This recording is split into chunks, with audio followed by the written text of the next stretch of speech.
Posisi bersetubuh menurut Islam. Posisi jima, yang sehat menurut Islam. Islam mengatur semua dalam setiap aspek kehidupan manusia termasuk yang paling rahasia, yakni posisi saat jima, bersetubuh. Setiap keadaan, selain keadaan yang telah disebutkan, diperbolehkan dalam bersenggama dengan istri, maka coba lakukan.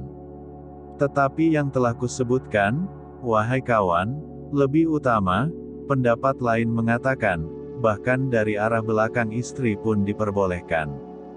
Yakni pada suatu tempat di mana istri berlutut di atas tikar, jangan kamu tinggal cara tersebut.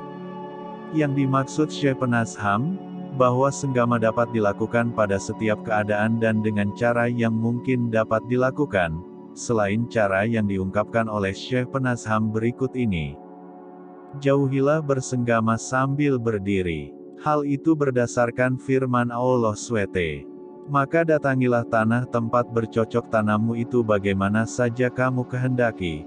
Quran Surat Al-Baqarah, 223. Sahabat Ali karamallahu wajhah berkata, wanita laksana kendaraan bagi pria, suami, maka dia boleh mengendarainya kapan saja dibutuhkan.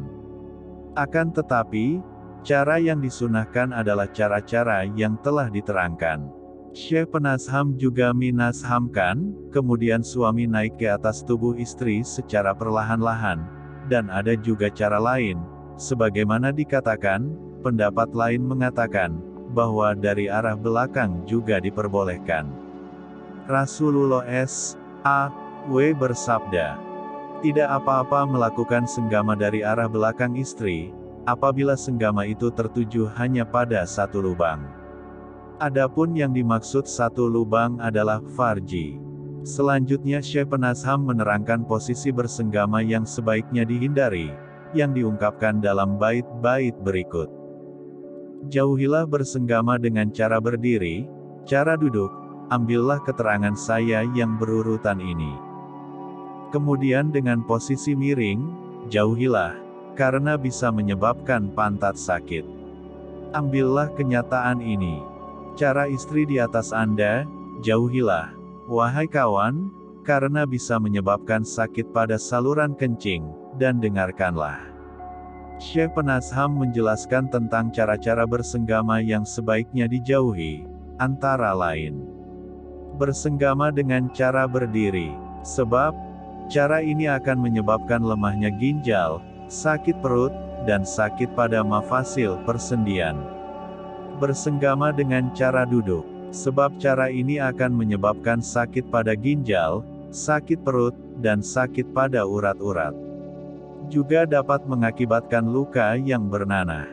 Bersenggama dengan posisi miring. Cara ini dapat menyebabkan sakit pada pantat. Bersenggama dengan cara istri memegang peranan dalam mengendalikan persenggamaan, sementara suami hanya mengikuti pasif. Yakni istri berada di atas suami. Sebab cara ini dapat mengakibatkan sakit pada saluran kencing suami. Syekh Zarruq berkata, bersenggama dengan posisi nomor 3 di atas dapat menyebabkan sakit pada lambung. Yakni salah satu lambung suami akan lemah, sakit atau kesulitan mengeluarkan sperma. Penyusun kitab Syarah Al-Wahlisiyah berkata, jangan bersenggama dengan cara berlutut, sebab, dengan cara ini pihak istri akan merasa kesulitan. Jangan bersenggama dengan posisi miring, sebab cara ini akan menyebabkan sakit pada lambung. Juga jangan bersenggama dengan cara istri berada di atas suami dan memegang peranan. Sebab cara ini akan dapat menyebabkan sakit pada saluran kencing. Sebaiknya senggama dilakukan dengan cara istri berbaring terlentang sambil mengangkat kedua kakinya, karena cara ini yang paling baik. Selanjutnya Syekh Penasham menerangkan, bersenggama melalui lubang dubur itu terlarang, sungguh terlaknat pelakunya, sebagaimana keterangan yang akan datang. Rasulullah SAW bersabda, menyenggamai wanita dari lubang duburnya adalah haram. Rasulullah SAW juga bersabda, terlaknat, barang siapa yang menyenggamai wanita dari lubang duburnya, maka dia benar-benar kafir atas apa yang diturunkan kepada Muhammad SAW.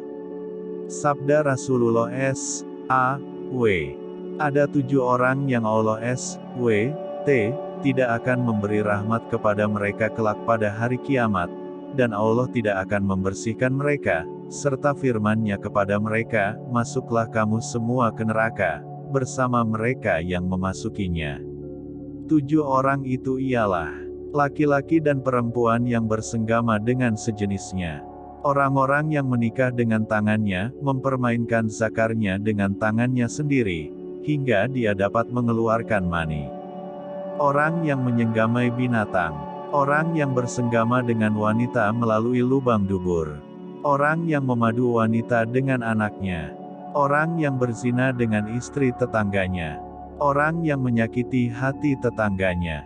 Syekh Ibnu Al-Haji telah mengumpulkan sejumlah hadis tentang ketujuh orang tersebut di dalam kitab Madhal, maka lihatlah tidak ada orang yang memperselisihkan kebenaran hadis tersebut, sebagaimana diingatkan oleh Syekh Penasham berikut ini. Setiap orang yang memperbolehkan bersenggama melalui dubur, tidak bisa diterima oleh orang yang berakal sehat dan jujur. Pengarang Kitaban Nasihah berpendapat, bahwa dubur istri sama dengan dubur orang lain dalam hal keharamannya.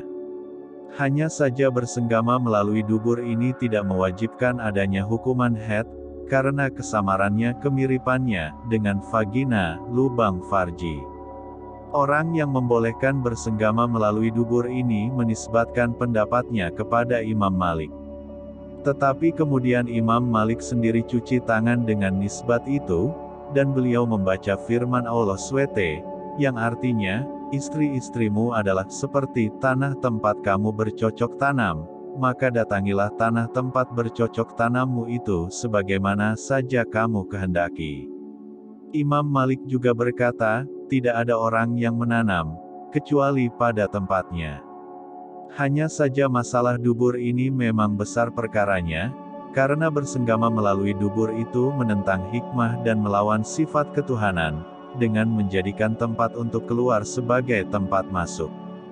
Kemudian, di dalam bersenggama melalui dubur ini terdapat bahaya, baik dari segi kesehatan maupun kebiasaan. Dikisahkan dari Syekh Abdurrahim bin Qasim, bahwa ada seorang polisi kota Madinah datang menghadap Imam Malik dan bertanya tentang laki-laki yang dilaporkan kepadanya, bahwa dia telah bersenggama dengan istrinya melalui lubang dubur. Maka Imam Malik berkata, saya berpendapat, bahwa sebaiknya orang itu dipukul hingga merasa sakit. Apabila ia mengulangi perbuatannya itu, maka pisahkanlah keduanya. Adapun bersenang-senang dengan bagian luar dubur diperbolehkan. Akan tetapi, hal itu sebaiknya dihindari karena khawatir hal itu akan membangkitkan nafsu sang istri untuk minta disetubuhi duburnya. Diperbolehkan bersenang-senang dengan bagian luar dubur tersebut sama dengan diperbolehkannya bersenang-senang dengan kedua paha istri atau semisalnya, ketika istri sedang haid atau nifas. Syekh Penasham mengingatkan sebagai berikut. Bersenang-senang dengan paha diperbolehkan, wahai kawan, atau semisalnya, hati-hati agar kamu terjaga dari kejelekan. Kemudian yang dibahas Syekh Penasham tentang diperbolehkannya bersenang-senang dengan paha di luar vagina, ini adalah pendapat Imam Ashbak, dan pendapat ini berbeda dengan pendapat yang masyhur, sebagaimana yang dijelaskan pengarang kitab Mukhtasar. Haid menjadi penghalang sahnya salat dan puasa, serta haramnya bersenggama pada vagina atau bersenang-senang dengan bagian tubuh yang ada di balik kain, misalnya dengan cara menjepit zakar dengan kedua paha istri, yang antara paha dan zakar itu tidak ada penghalang karena dikhawatirkan akan diteruskan dengan menyetubuhinya. Dengan demikian, yang dimaksudkan dalam larangan tersebut adalah semata-mata untuk menutup perantara.